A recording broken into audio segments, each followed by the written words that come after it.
gi-introduce sa dagkong vlogger. Way labot sa kabataan, sa mga sugaliro lamang. Sa iskate paldo, usahay sakit sa ulo. Kung ikaw di malason, mapaligya pa ang baboy mo barato. Na ay akong miko iyahagyon titistingan, baligya ang anay kay maoy iyang ipuhungan. Ay matod pa nila paldo sa iskader, una kini malas ang anay noon na impas. Sukal nga makaadik mapaligya bisan unsa, kumoda og mansag abot sa langit ang katawa. Pero og mapili mura sad ka og naunsa, mura og nasakit og isa kasimana.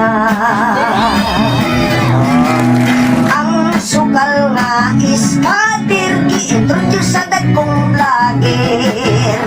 Huway labot sa kabataan, sa mga sugaliro lamang. Sa iskader paldo, usahay sakit sa ulo. Kung ikaw di malason, mapaligya pa ang